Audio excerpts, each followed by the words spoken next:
Hi, Stephanie. Welcome to Beyond the Tools. Super excited to have you on the show today. Well, thank you for having me. I'm excited to be here. So, I know that you are an absolute powerhouse here in the trades and you love giving back. So, some people may have heard your story before, but I'm sure many haven't. Can you tell us a little bit about what led you to the trades? For sure. Well, thank you for such nice words. I don't know about that, but I do love giving back to our industry. So, yeah, I have been in the HVAC industry since 2012. I actually was a kindergarten teacher and a personal trainer for a little while. I owned my own business. I had a monogramming and embroidery business that I ran for about 10 years and sold it. And then I went into being a personal trainer for a minute. I was considering going back to get my MBA.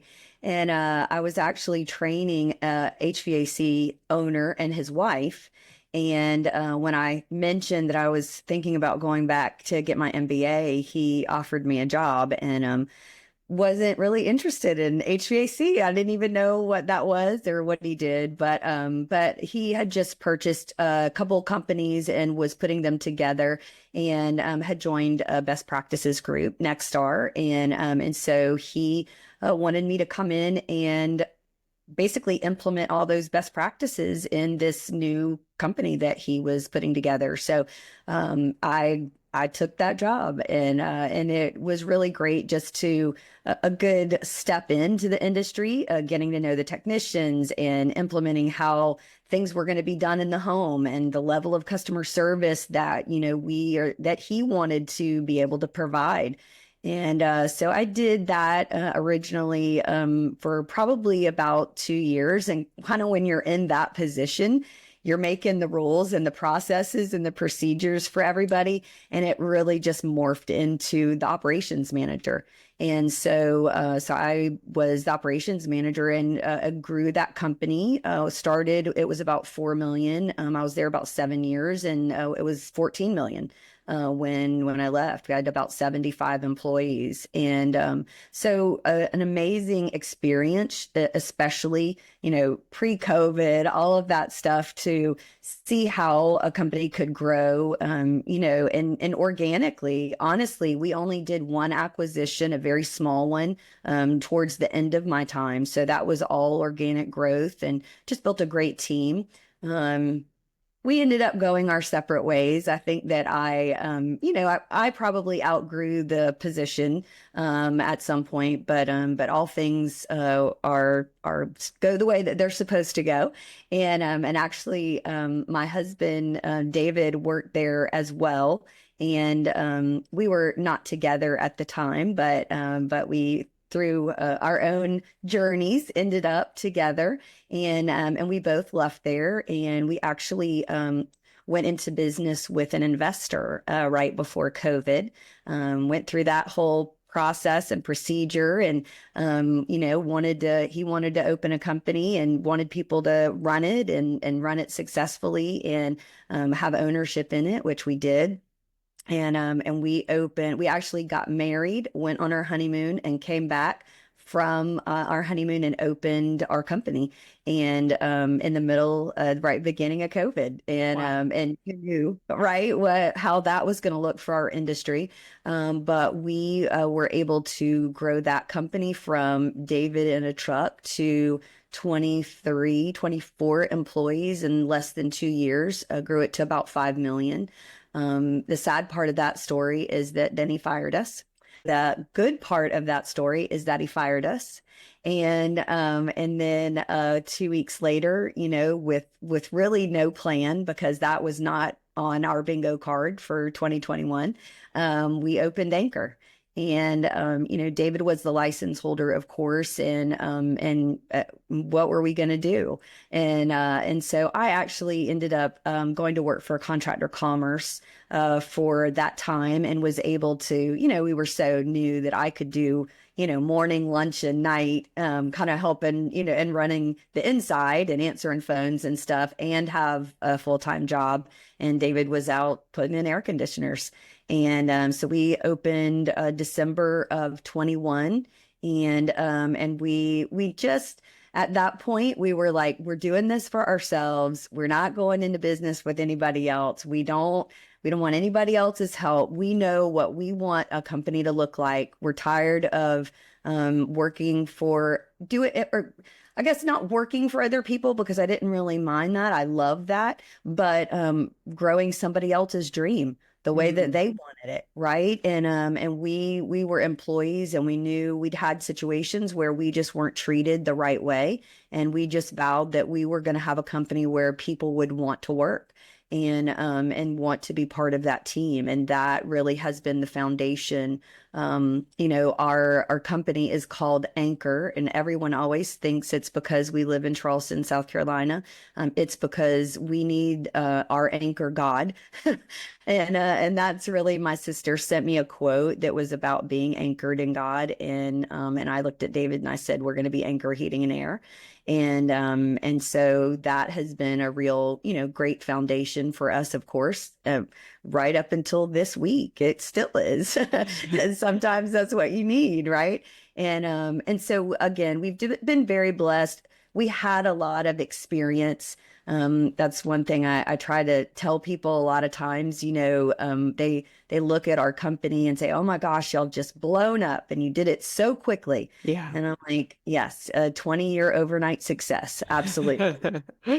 Yeah, So I we had a love little bit of practice, yeah, absolutely. I love that attitude, especially given you built something, you started over. absolutely. What do you think what led you to have that resilience to be able to say, okay, you know what, I'm gonna dust off and start again? Yeah, I think one is just my upbringing. Of course, I have a dad who is amazing and wise, and he's like, what else are you gonna do? I mean, this is you. You must have been made for this. I have a mentor who is an amazing, godly woman, and she always says, "Why not you?" And so I think that definitely is part of it. I definitely 100% believe that none of this could have happened if it hadn't been David and I together. We have an amazing relationship, and when I'm weak, he's strong. When he's weak, I'm strong. And I mean, when you lose your company and all your people that you love, and you're like, what in the world is happening here? I'm not going to say I was, so strong that I was like, whatever, we're just going to start this company. I mean, I absolutely, cried and had some doubts. And David at that point said, I was like, what am I going to do? And he's like, well, we're going to go put in air conditioners tomorrow. What else are we going to go do? Right. And literally the next day, the phone rang, and one of our friends said, hey, this guy out here needs an air conditioner. And I told him y'all would put it in. And we took $2,000 and we went and bought that unit. And David went and put it in. And we took the money from that sale, and we went and we did the next one. And that is our story, right? Like Yeah. that, there was no big pot of money. There was like, we weren't planning on starting a company, but faced with that reality, and we knew we had the skill. Obviously, we'd already done it, but it's always scary. But having somebody in your corner, we have amazing supportive family and all of that kind of stuff as well. And they wouldn't expect anything less than for us to do that. It's always people that maybe you don't realize are around you that can speak that power into you. Like I said, this was right at the end of December, and I remember being so upset, about what we had lost. And we walked into church for Christmas Eve services, and we were talking to a guy that was not somebody we knew very well, was more of an acquaintance. And he said, you've got to read the book of Job. He said, this is what happens when God took everything away from this man, but he gave it all back in a bigger, better way. And it was because of that faith, and it was because of, the people that surrounded him and his faith that he was going to do this. And so, I don't know if this is the road that we thought we were going to go down, but it's so important, because I think there are so many many people in our industry that it gets rough. It's Mhm. hard, you know. Like we were talking about before, you know, even in a company where we've grown, you know, as large as we are, or we just ended our third year at about 6.5 million, right? I mean, huge growth very quickly, and we still had weeks like we've had this week where it seems like every customer is fussing about price, but they did the work and they got we got their authorization first. Like no tricks, no, we're ethical, all the no problems, but it's just you feel attacked. And I'll Mhm. say, you know, I'm sure that a lot of times people come to me for help and assistance because they see what we've done. And it probably seems like we don't have those issues. And we do, Yeah. right? Not for lack of training or showing value or anything. Just sometimes people are out there that they want us, but they can't afford us. And so Yes. then, you know, whatever that means.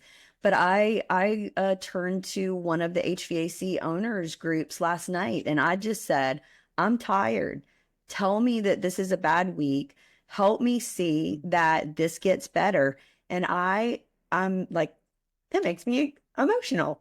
But probably 30 owners got on there and said, Mm. me too, Yeah. but tomorrow's a new day. Yeah, So, that. you know, that's the power of our industry. Mm. Yeah, that community support and having those people, and I'm sure you see it all the time. There are so many contractor business owners that are just alone on their little island and they don't have that network. How Right. do you feel that obviously now that's a huge impact for you, Oh, but for sure. is that support, was that something that you guys had back in December 2021 when you Oh, started? absolutely not. And you know, not that we didn't have the support, but I've talked about this, you know, with other contractors. One, as a woman in the industry, I thought for the second time, what am I going to do? Right. I will say, so the first time that when I left the first company, I absolutely thought, what in the world am I going to do? Because I ran the largest company in town. And so, and there was really no connection. This was 2019. So there was no like big Facebook groups because as much as we think they've always been around, they really blew up through COVID because we all had to talk to each other. So at that time, I was really freaking out, like, what am I going to do? And so, but the second time, I will say, through that time, I worked very hard to connect us nationally. So I had people in the industry. We attended conferences. We had connected ourselves with a lot of people. And when I looked for the job, you know, that I got with Contractor Commerce, I actually had three amazing job offers with amazing companies that you know were. I could have taken any of them and been very blessed. And I love Paul Redman and what they've done at Contractor Commerce, and so I'm so blessed that I got to have that job. So that was the difference there as far as me having a position. But I will say, absolutely, I think that the more you get into the groups and all of that kind of stuff, that support it's invaluable, right? I mean, to be able to have a group to reach out to say, you know, as easy as I'm having a hard time with, you know, employees or I'm having a hard time with pay structure, all that kind of stuff. Now, you know, you always get somebody who's like, oh, you should be doing this better, you should be doing that better. But just knowing that there are other people out there that are doing what you're doing, it's incredibly helpful. And I think we don't ask enough, right? Like I'm typically one to go ask, like, what are you doing for this? But not one to go and say, I'm just tired. Like I'm I'm done today. And my people deserve more than that. And they get it 99% of the time. But I need y'all to tell me that, you know, this is okay. And so it's a huge, huge help. And I think we all have to be better about reaching out, right? You always want to say, oh, I got to stay off social media, stay off social media. Yeah, for the neighborhood Facebook groups, absolutely. I get it, right? But where you find support, you just can't find that support locally. We talk all the time about, you know, and we're really nice, fun, likable people, but we don't have a very big friend group now because we don't have the time to spend with people locally. I mean, we have to be so intentional about it because we work in our business from 7 a.m. to 7 p.m. every day. Yeah. And so that leaves very little time, for those outside relationships.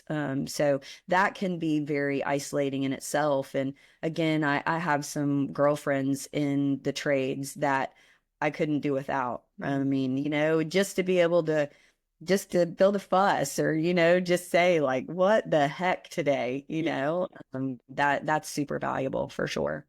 I love that. So I'd like to go back, Stephanie, to December 2021. You get that one job, you roll that money into the next. How was it that you guys planned your growth? How did that Yeah. process go of, beyond that first job, how are you going to get new customers? Absolutely. One, I think you just have to leverage, everybody right? And one of the things about our company and David and I is that we have lived in Charleston our whole lives. So again, that's always one of those things when I talk to new contractors or people that reach out to me that want to grow and know how we did it. Let me just tell you, we've lived here our whole lives. We've owned business. I've owned a business in this city before. I was PTA mom for 15 years. So we had some really great connections, right? I love marketing. That is my jam, right? I'm not a marketing person that I went to college for it. I just love branding. I love I've learned a lot because it's what I love. And so I knew immediately what we had to look like and what we had to do. And the value of seeing a $14 million company and from that gives you a lot of perspective when you are starting at zero, right? And I'll tell you, from the day we rolled out, other than the white trucks that we drove, because I was going to have Dan Antonelli do my branding, so I wasn't going to do it twice. You would not have thought that we were a brand new, company. Mm. We had T-shirts and a logo that were not red and green. I mean, red and blue. Our first brand was black, gray, and teal. And it was Anchor, and I had made it on, online and all of that stuff. We had business cards. We had postcards. We had all that stuff because, I always tell everybody, dress for the job you want, not the job you have, right? And here's the other thing. I never said we were the cheapest, the most affordable. I knew what we were charging at the company that we just left, and we were $5 million. And I knew that we were $0 and we were going to provide the same level of service, the same quality of an installation, the same quality of what we were doing. And so why should I be cheaper? The market will bear $155 for this, right? Why am I going to come in for 75, right? Not because, well, I didn't have any overhead. Okay, today I don't, but I plan to. Mm. So we ran our company like we had a shop and 5 people in it from the first day that we opened. And I'll tell you what's wrong with that, right? I mean, there's nothing, that's what we should be doing. And I think a lot of times the mistakes that are made are that you get out and you think, you're a technician that was in somebody else's truck Friday, and now on Monday you're in your own truck, and you don't understand what that employer was spending to keep you on the road. Hmm. You thought that the $500 you brought in every day was going in your employer's pocket. Yeah. Well, actually, he was then bringing another $500 out of his pocket to make sure that you could do your job, right? And so if you want to live like you don't have a shop your whole time you own a company, do that. But that's not what we wanted. Our vision was to be where we are now. I mean, it was to have a company of highly trained professionals that love what we're doing, that we could do heating and air work as a vehicle in order to serve our community. So that we can be known in town for being the best at what we do, but also the best at giving back. And that's what we created. And when, that's where we started. And I'll say too, on the financial side, having money when you don't have a lot of overhead is freedom, Mm. right? And so it helped us make great relationships with our bank, because I could walk in and say, I need a truck. And then 2 weeks later, walk in and say, I need a truck. And then 3 weeks later, and walk in and say, I need another truck. And they're like, okay, I see what you got in the bank. Here's your truck, right? Instead of having to worry about getting a loan because, we don't have enough money, and trying to, beg, borrow, and plead, to have all that stuff. Because we were smart about how we were doing it. I didn't, if you didn't want to give me a loan for the truck, I'll just write a check for it. Like, and so the freedom in that, it gives your vendors and your bankers the confidence that you're going to do what you say you're going to do. And so we've done that the whole time. I think that that is true freedom, right? And it's given us that catapult to be where we are. I think we also had the vision, like I said before, that Dan was going to brand us. And at that time, that was a 9-month process to get on the list and get the whole thing done. And so we drove with those white trucks. I had a 1-page website the whole first year. No SEO, no Google spin, none of that. And we still did one for our first year, and without all that stuff. And I'm not saying that you don't need it. And I'm not saying that. But you know what? How people found us when they Googled, my Google business profile was set up from the first day. I asked everybody who knew us to go give us a Google review.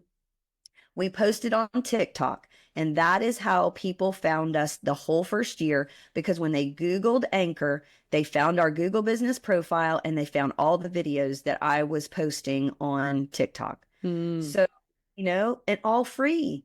Like, that stuff didn't cost me any money. It cost me time. Yeah. So I would ride along with David in the truck, video what he was doing, whatever. And we grew it that way. And then when we were able to, we brought our daughter on, who was installed. Well, I always tell the story. I brought her on because I needed her to answer the phone in the office.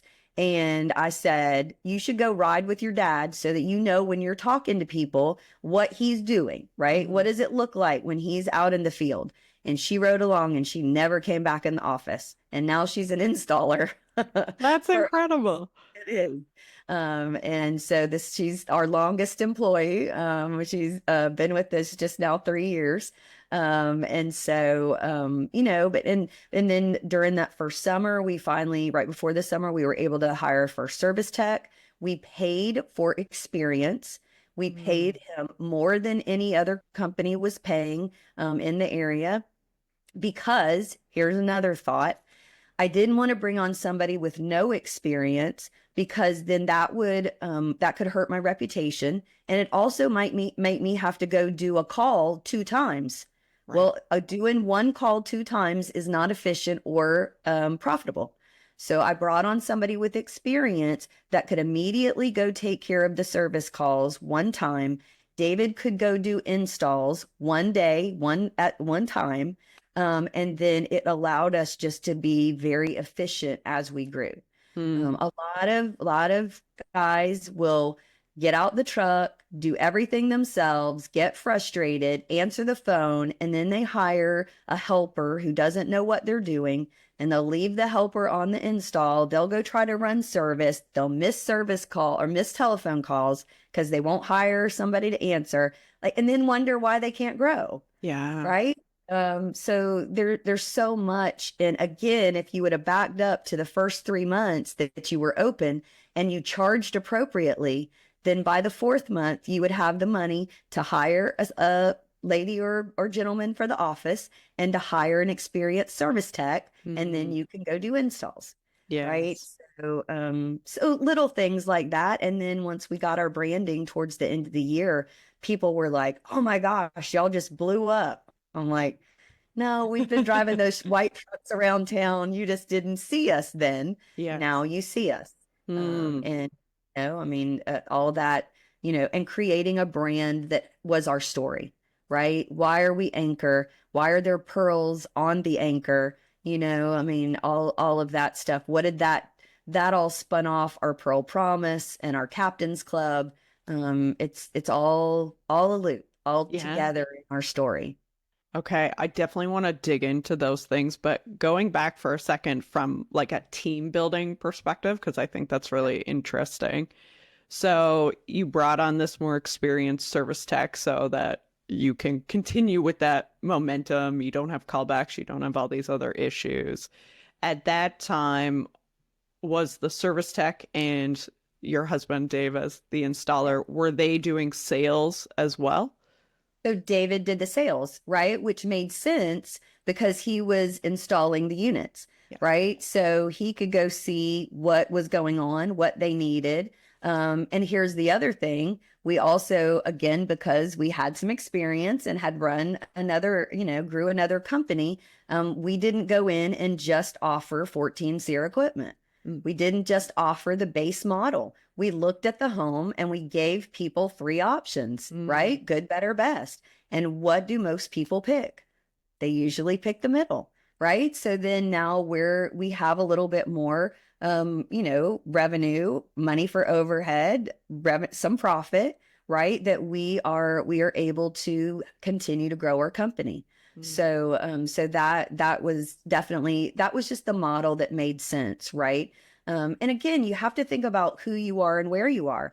If you were a service tech that got out of the truck that's never been an installer, best find somebody who's good at installing, because Mm. the quickest way to bankrupt yourself is to do bad installs, Right. right? And as much as we want to think every technician knows everything about HVAC, every technician is not an installer. All technicians did not start as install.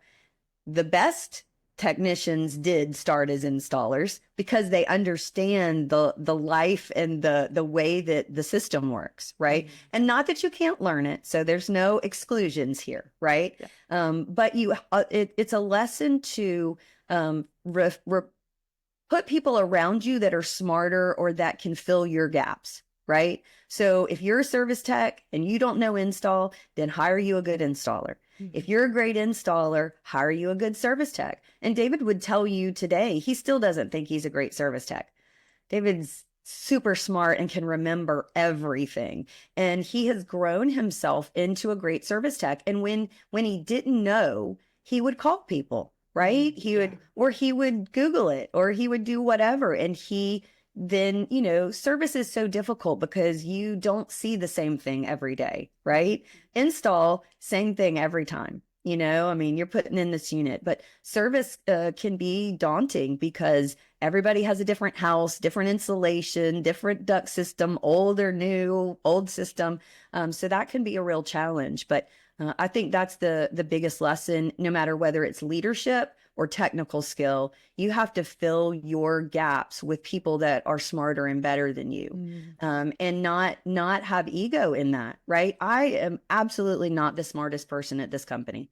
But when we look at our team, we don't hire service techs because we need another service tech. Literally, we just hired three new service technicians.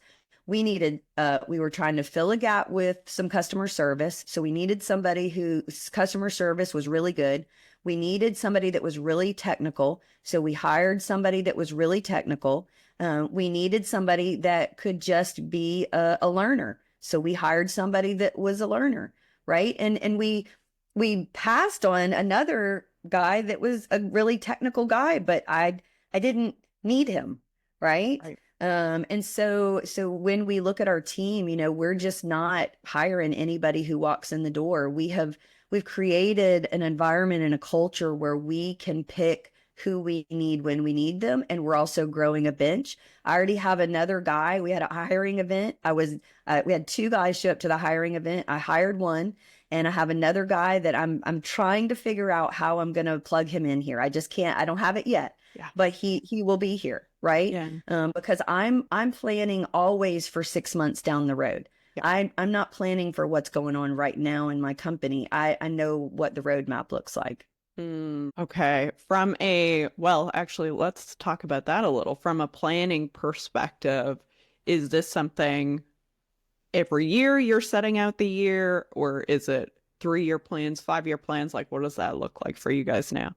So definitely yearly, but our background, we now have people that work with us. So the first company that I grew, I had a lady there that I hired as a CSR, and grew her into the service manager of my HVAC department.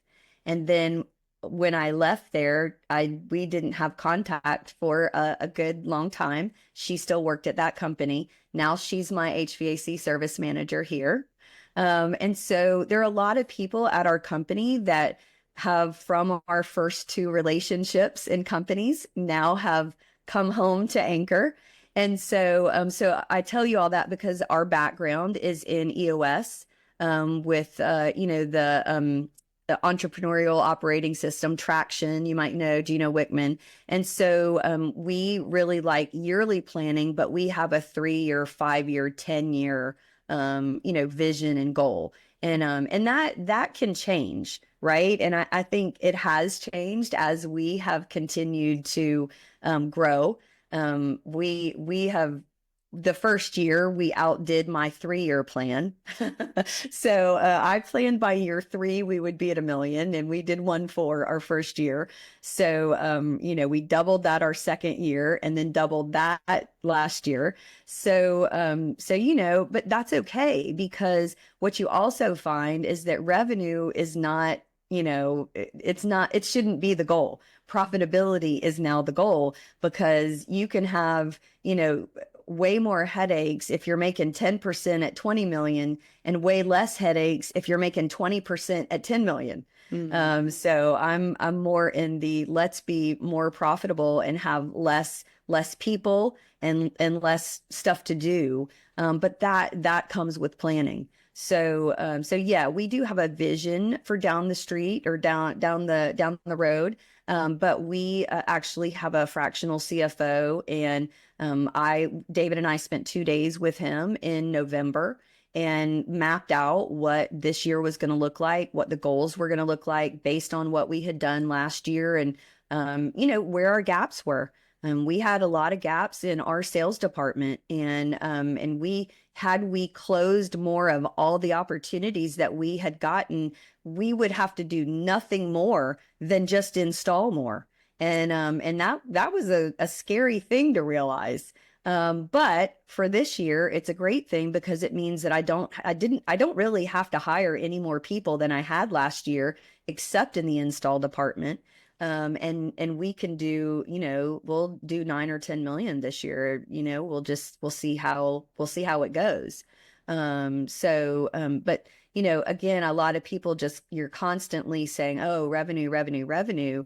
That looks good, right? I mean, it's a good Facebook post, but there's a whole lot of garbage that comes with that too. But yes, intentionally planning every year.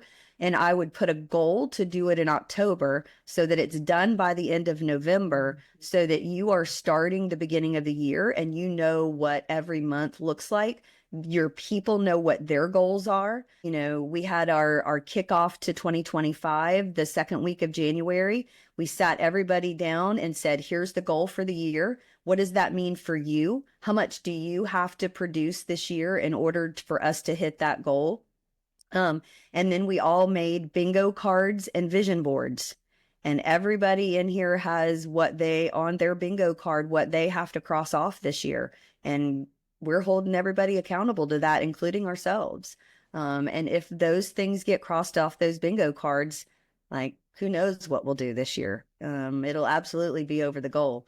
So That's incredible. You guys must be so proud of everything you've it makes accomplished me in your cry. team.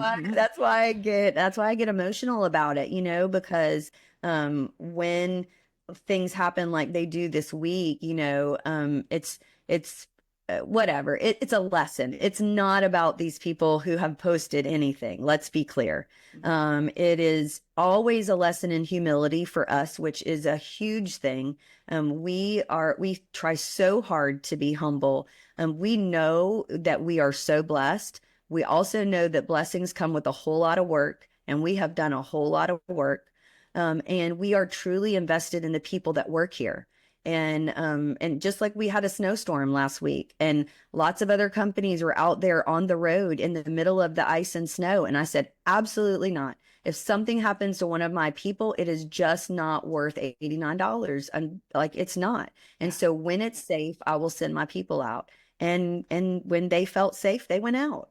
And it was fine. We're still alive. Yes, we lost 2 days of revenue last week, and it's going to hurt us for this month, but we will make it up somewhere else because all of those people are still here. They're safe. Their families are taken care of. And we'll get it somewhere else. Yeah. So I think when I know, because they know how much we care about them, it makes them so invested in what we're doing here. And they absolutely know when there's more, they get more. Yeah. That's what this is all about. David and I have enough. We have great kids, a great company. We have each other. We don't really listen, can I get a new car? Sure. Whatever. But our success is going to be measured by the success of the people that work at this company. It is going to be measured by their kids going to college, them buying a new house, them buying a new car. If they want something, they can go out and get it. It is going to be that because they got to spend time with their family when they wanted to. We have created a place where all they have to do is come to work and take care of people. That's it. Yeah. That's all they have to do. We take away all of the other stress and all of that stuff. They're highly trained. Don't get me wrong. They're amazing people, but I don't have to push numbers and sales and all that garbage on them because they know that we have a product that people need.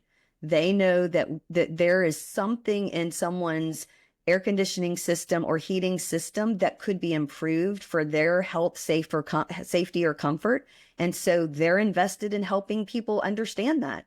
And if they don't want it, they don't have to have it. It's okay. Somebody does. Yes. And so we'll take care of the people that want it. So yeah, I love that. I think it's really incredible to hear where you guys started and, the trials and tribulations and starts and stuff that you guys went through, what some of those foundational pieces were to get you through that first year, and now to see where you guys are now and how you operate. I think that's really incredible. I guess that if you could give one last words of wisdom to any of our listeners, whether they're a new contractor just getting rolling or a business owner that feels like they've been stuck in the same place for a while, what would you like to share with them? Well, if you know me at all, there's always more than one. But, I think it goes back to the beginning. And like we said, build yourself a tribe of people that know more than you. Sit at the table where you are not the smartest. Always put yourself in a position to see what other people are doing and make true connections, right? Reach out to somebody that you think is doing it better and ask them specifically what they're doing.